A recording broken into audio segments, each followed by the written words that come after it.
होशील तू समोर बसला की माय अनेक यातना यम करवील कोण सोडवील ते तुझला झोपा खाली पडचाल ध्यान ठेवून झोपा कोण सोडवील ते तुझला एका जनार्दनी नाही आता याती सुखाची विश्रांती हरिसंगे नाथ बाबा ह्याच्यापेक्षा पुढे जाऊन बोलले मग सांगण्याचं तात्पर्य एकच आहे जेने हा जीव दिला दान हे करायचंय आपल्याला एक लक्ष हे करायचंय आपल्याला मग शास्त्रामध्ये आपल्याला 3 गोष्टी सांगितल्या मृत्यू लोकामध्ये जीवन जगत असताना आपल्याला 3 पद्धतीचा वर्ग पाहायला मिळतो त्याच्यामधला पहिला वर्ग आहे उपेक्षा करणारा ऐका त्याच्यातला पहिला वर्ग उपेक्षा करणारा दुसरा वर्ग अपेक्षा करणारा आणि तिसरा वर्ग तितिक्षा करणारा म्हणजे प्रतीक्षा करणारा उपेक्षा करणारा म्हणजे व्यावहारिक दृष्ट्या जर या गोष्टीचा विचार केला उपेक्षा करणं म्हणजे एखादा माणूस आहे म्हणजे आपल्या जवळचा एकदम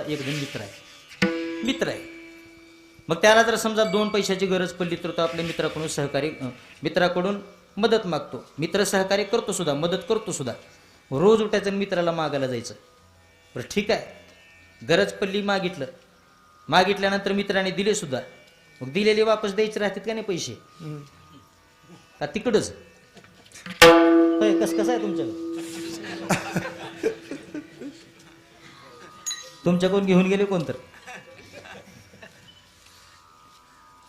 एखाद्या मित्राकडून आपण सहकार्य मागितलं मदत मागितल्यानंतर मित्राने आपल्याला मदत केली काय 2 लाख 2,000 4,000 5,000 काय लागतील तेवढे दिले मग दिल्यानंतर वापस द्यावं लागतंय का नाही द्यावं लागते की हो पण ही देत नाही एकदा झालं 2दा झालं 3दा झालं समोरच्या व्यक्तीने माणुसकी दाखवली पण 3दा मी दिलं तरी काही वापस द्यायचं नाव घेणार मग नंतर तो मागण्याकरता आल्यानंतर ह्यानं साफ नकार दिला बा माझ्यानं देणं होत नाही तरी सुद्धा हटकूच आलं माणसावर बसलं हटकूल आलं कुठं रस्त्यावर गाठ पडला हटकूल आलं फोन करून हटकूल आलं माहिती आहे का तुम्हाला दमच खायना मागूच आलं मग त्याचा फोन उचलायचं बंद केलं ह्यानं रस्त्यावर जरी दिसला तर रामराम घालायचं बंद केलं त्याला बघायचं आणि रस्ता बदलायचा आपापल्या मार्गाला हो आपला जर व्यवहार खराब असला तर व्यावहारिक माणसाला इथं किंमत नाही बरं का व्यवहार चांगला पाहिजे माणसाचा चांगला पाहिजे मग आपल्यासारख्या पैसे त्याला किंमत नाही तर मग संत कशाला त्याची किंमत करतील जिथं संत किंमत करत नाही तिथं देव कशाला किंमत करेल अजिबात किंमत करणार नाही अशा माणसाचा तर आपण धिक्कार करतो संत महात्मे सुद्धा अशा माणसाचा धिक्कार करतात आणि देव सुद्धा अशा माणसाला जवळ करत नाही भिक्षा पात्र अवलंबने जळो जिने लाजिरवाने ऐसियासी नारायणे उपेक्षिले सर्वथा देवा पायी नाही भाव याला म्हणायचं उपेक्षा करणं आता अपेक्षा करणं एखाद्याला आपण मदत केली एखाद्याला मदत केल्यानंतर पुन्हा त्याच्या माध्यमातून आपण त्याच्याकडून काहीतरी अपेक्षा करणं हे चुकीचं आहे का योग्य आहे आपण एखाद्याला मदत केली एखाद्याला मदत केल्यानंतर आपल्या मनामध्ये अशी इच्छा निर्माण होणं की बाबा आज ह्याला गरज होती मी याच्या कामाला पडलोय उद्या मला सुद्धा काहीतरी काम पडणार आहे त्यावेळेस ह्यानं माझ्या कामाला पडावं ह्यापेक्षा करणं योग्य आहे का चुकीचं आहे योग्य आहे हो जर समजा त्याची मदत करायची ऐपतच नसली मग काय अर्थ आहे का त्याच्याकडून अपेक्षा करून अजिबात अर्थ नाही याला म्हणायचं अपेक्षा करणं आता तिसरा मुद्दा आहे तितिक्षा करणं प्रतीक्षा करणं आणि ती केलं जगद्गुरु तुकाराम महाराजांनी मृत्यू लोकांमध्ये जीवन जगत असताना त्यांच्या जीवनामध्ये त्यांनी परमार्थिक वाटचाल केली परंतु परमार्थिक वाटचाल करत असताना त्यांना अडथळे काही थोडे आले नाहीत बघा कित्येक जणांना तोंड दिलं संत महात्म्यांनी स्वतःच्या इंद्रियासोबत वेगळा संघर्ष केला समाजासोबत वेगळा संघर्ष केला रात्रंदिवस महा युद्धाचा प्रसंग अंतर्बाह्य जग आणि समाजासोबत संघर्ष केला तो वेगळाच स्वतःच्या इंद्रियासोबत संघर्ष केला तो वेगळाच संघर्ष करावा लागतो बघा संघर्ष केल्याशिवाय आपल्याला त्याचं फळ भेटत नाही आणि चांगल्या वाटेने जाणाऱ्या माणसाच्या जीवनामध्ये गतिरोधक असतात म्हणजे असतातच काळ्या दगडावरची पांढरी शिपट रेग आहे चांगल्या रस्त्याने जाणाऱ्या माणसाच्या जीवनामध्ये गतिरोधक असतातच अडथळे असतातच आपण जर हायवेने चाललो तर हायवेला गतिरोधक राहतात का नाही राहतात काय राहतात येताना दौडली की आपण 2 बाऱ्या हायवे सुद्धा किती हायवेला गतिरोधक असतात त्याचप्रमाणे चांगल्या माणसाच्या जीवनामध्ये जीवन जगत असताना त्याला सुद्धा गतिरोधक असतात. त्याच्यावर मात करून सहन करून मोठेपणा दाखवून माणसाने पुढे गेलं पाहिजे. कोणी निंदा कोणी वंदा, आमचा सोहिताचा धंदा, नाही कुणाची गरज, आम्ही भजू पंढरीराज. हो, आलेल्या संकटाला तोंड देत देत माणसाने पुढचा रस्ता निवडला पाहिजे, गेलं पाहिजे पुढच्या रस्त्याने. पुढे गेल्यानंतर आपल्याला ज्या सुखाची प्राप्ती करून घ्यायची आहे ते सुख आपल्याला पुढे गेल्यानंतर मिळणार आहे. परंतु अगोदरी गतिरोधक पार करावे लागतात. एक कुत्र गेलं वारीला, ऐका बरं, कुत्र गेले एक वारीला, आषाढी वारीला, पायी वारीला, आळंद देऊन वारीला गेले कुत्र. आणि मुक्काम करत जात असताना, आता आळंद देऊन पंढरपूरला निघालो म्हटल्यानंतर रोज एका गावामध्ये मुक्काम असणार, रोज एका गावात मुक्काम. मग तो कुत्रा रोज वारकऱ्यासोबत दिवसभर चालायचा, दिवसभर, आणि संध्याकाळी अर्धा भाकर कुठं तरी मिळावं म्हणून कोणाच्या तरी दारासमोर जाऊन बसायचा. ज्या गावामध्ये तो कुत्रा गेलेला आहे त्या गावातले कुत्रे त्याला नीट बसू देत नव्हते. म्हणजे त्याची भावकी बसू देत नव्हती त्याला. दिसलं की भुकायचे, दिसलं की अंगावर जायचे. रोज संध्याकाळी एखाद्या गावात मुक्कामाला गेलं की ह्याचं तेच काम, गावातल्या सगळ्या कुत्र्याला तोंड द्यायचं, तेच काम त्याचं. दिवसभर चालायचं, रातभर त्यांच्यासोबत संघर्ष करायचा. कटाळलं की ही आत्ता कुठं सुरुवात झाली आहे, आणखीन 200-250 किलोमीटर जायचे आपल्याला, 15-16 मुक्काम आहेत. आणि रोज जर भाऊ असं, रोज जर आपण असं आपल्या भाऊकीला तोंड देत बसलो तर कधी पंढरपूरला जाणं होईल आपल्याच्यानं. वैतागलं की होती कुत्रं, वैतागलं, आणि वैतागून पुढे जायचं सोडून महागारी निघायचं ठरवलं त्यानं. निघालं की महागारी दुसऱ्या दिवशी. निघाल्यानंतर रस्त्यानं चालताना त्याला एक साधू गाठ पडली, आणि साधू गाठ पडल्यानंतर साधूने विचारलं, बाबा कुठं चालला? मग कुत्र्याने घडलेला सगळा प्रसंग सांगितला. असं वारीला चाललो होतो, रोज संध्याकाळी गावात मुक्काम केल्यानंतर माझ्या अपेक्षा तर काय, मी का कोणाचा बांध फोडलाय, का कोणाच्या प्रॉपर्टीवर कब्जा केलाय, का कोणाच्या घरी चोरी केली आहे? काहीच नाही की हो. अर्धी भाकर मिळव म्हणून कोणाच्या तर दारासमोर जातो, पण गेल्यानंतर माझीच भावकी मला जमू देत नाही. वैताग आलाय म्हटले, आता दिवसभर चालायचं ना रातभर ह्यांच्यासोबत भांडणं करायचं. आता अंगात ताकद राहिली नाही, आता शक्य नाही पंढरपूरपर्यंत जाणं, म्हणून मी महागारी निघालोय. साधू म्हटले, बाबा जाऊ नको महागारी, आलायच नाही तू वर, जा पंढरपूरपर्यंत. जात असताना मी सांगतोय त्या 2 गोष्टीचं पालन करत जा पंढरपूरला, तुझ्यासोबत कुणीच भांडणार नाही. काय करायचं? मग साधूंनी पहिली गोष्ट सांगितली, रस्त्याने चालत असताना तू ताट मान करून चालायचं नाही रस्त्याला, मग मान खाली घालून चालायचं. परमार्थात चालत असताना मान खाली घालूनच चाललं पाहिजे. पहिली अट सांगितली, रस्त्याने चालत असताना मान खाली घालून चालायचं. दुसरी अट सांगितली, रस्त्याने चालत असताना शिपोट वाकड करून चालायचं नाही, मग खाली करून चालायचं, खाली करून चालायचं. मग बघू तुला कोण भाडते, तुझ्यासोबत कोण वाकडे घेते. केलं की होते ना, ती मान खाली घालून चालू लागला, शिपोट खाली करून चालू लागला, गेलं की पंढरपूरला. ती मी कुत्र्याचं सांगायला असं नाही बरं. माणसाची गत झाली अशी. मग जीवनामध्ये परमार्थ करत असताना जर माणूस ताट मानेने चालत असला, मग त्याला इतकी किंमत नाही. नाही तो सन्मान भली आसी, नाही तो सन्मान भली आसी,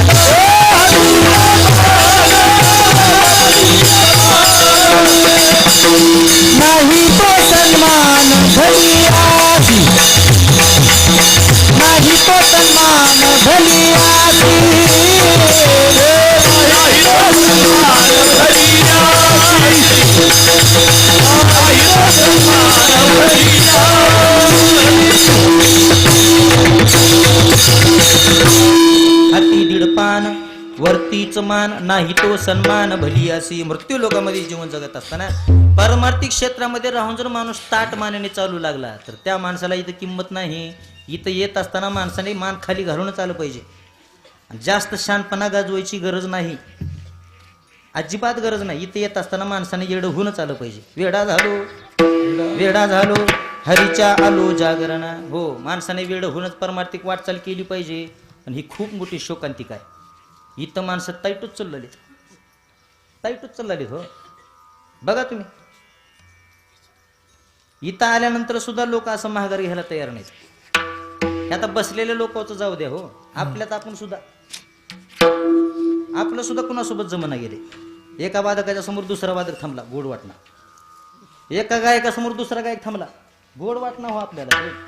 एखाद्या कीर्तनकारासमोर दुसरा कीर्तनकाराला अजिबात गोड वाटणं, नाका डोळा करत चलतीत असं. आपण सांगला लोकवाला असं राहावं आणि तसं राहावं.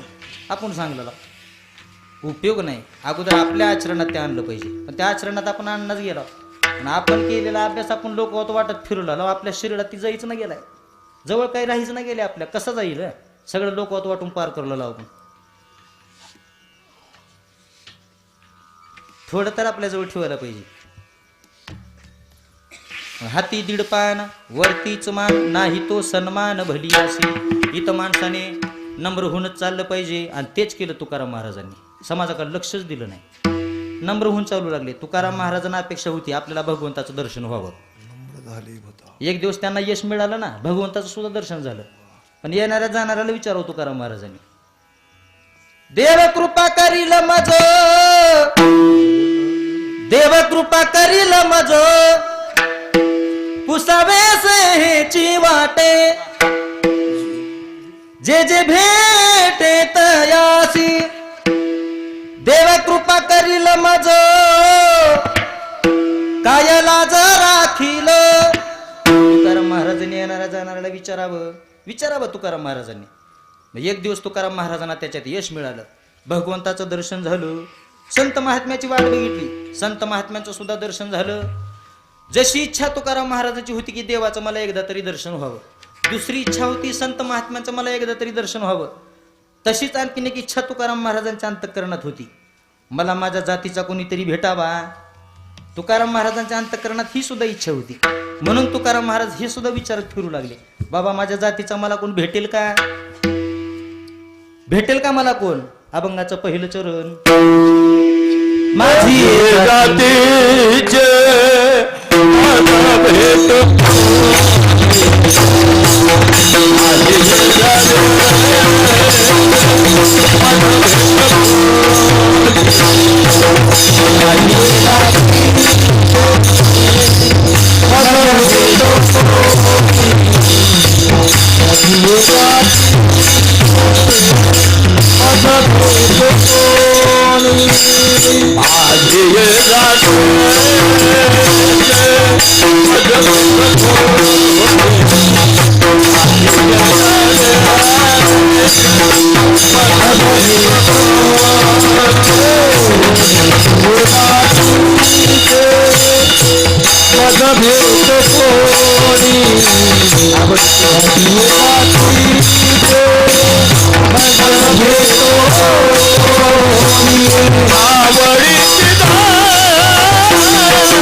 आवडीची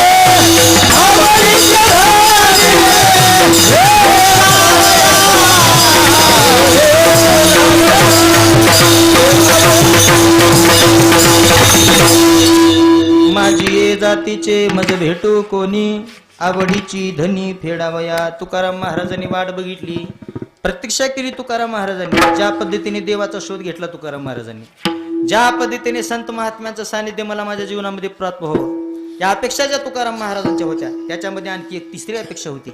माझ्या जातीचा मला कुणीतरी भेटला पाहिजे. सरळ सरळ साधा अर्थ आहे, प्रत्येकाला समजेल असा. माझे जातीचे मज भेटू कोणी म्हटल्यानंतर काही याचक तुकाराम महाराजांकडे आले. महाराजांना म्हणू लागले, महाराज माझे जातीचे मज भेटू कोणी म्हणजे नेमकं तुम्हाला कुठल्या जातीचा माणूस पाहिजे? आमची जात तुमची जात काही वेगळी आहे का? एक लक्षात घ्या, इथं तुकाराम महाराजांनी माझ्या जातीचा कोणीतरी मला भेटावा असं म्हटलं म्हणजे एक शारीरिक जात नाही बरं का. शारीरिक जात इथं सांगितलेली नाही संत महात्म्यांनी. मग कुठली जात? हा, आवडेजा हरी वा. अंतरापासून तुकाराम महाराजांनी सांगितलं मला जी जात पाहिजे ना ती जात अशी आहे. मग महाराज अंतःकरणामध्ये ज्याच्या त्या भगवंताबद्दल ज्याच्या अंतःकरणामध्ये भगवंताबद्दल आवड निर्माण झालेली आहे, ज्यांचं मन तुमच्यासारखंच आहे, तुमच्या मनामध्ये ज्या काही इच्छा निर्माण झालेल्या आहेत त्याच इच्छा समोरच्याच्या व्यक्तीच्या अंतःकरणामध्ये निर्माण झाल्या असल्या पाहिजेत. असा एखादा साधक, असा एखादा वारकरी तुम्हाला पाहिजे. मग ते तुमच्या घरात नाहीत का? महाराज म्हटले, नाही बाबा. कस काय नाहीत? तुम्ही तर हरिभक्ता, कीर्तन करा तुम्ही तर.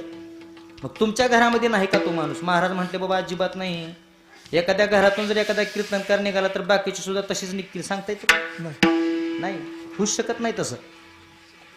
हा हा, दोन सख्खे भाऊ जरी असले, ऐका, दोन सख्खे भाऊ जरी असले तर दोन सख्खे भाऊ एका मताचे राहू शकत नाहीत. एक त्या टोकाचा राहते तर एक ह्या टोकाचा राहते. घरामध्ये ते मिळणं शक्य नाही शक्य.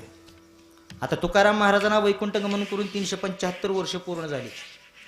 ज्ञानेश्वर महाराजांचा 750वा जन्मदिवस आहे यावर्षी. म्हणजे 750 वर्ष ज्ञानेश्वर महाराजांना पूर्ण झाले मृत्यूलोकात अवताराला येऊन. नामदेव महाराजांचा 675वा संजीवन समाधी सोहळा आहे.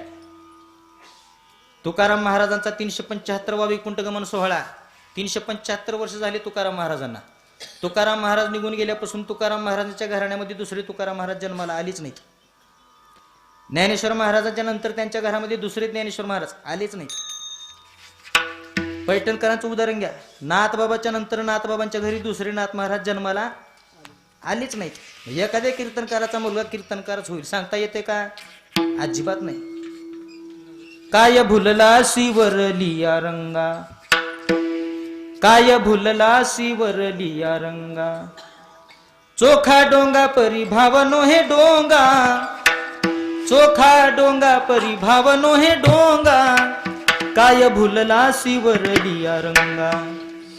एखाद्या घरामध्ये जर एखादा कीर्तनकार असेल तर त्याचा भाऊ सुद्धा कीर्तनकार होईल. काही सांगता येत नाही, काही सांगता येत नाही. घरामध्ये सर्वांचं एकमत असेल, काहीच सांगता येत नाही. म्हणून तुकाराम महाराज शोध घेऊ लागले. महाराज तुम्हाला कसल्या जातीचा पाहिजे? मग तुकाराम महाराजांनी सांगावं, येड्या गबाळाचे कामना,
म्हणे येते पाहिजे जातीचे, येड्या गबाळ्याचे काम नाही.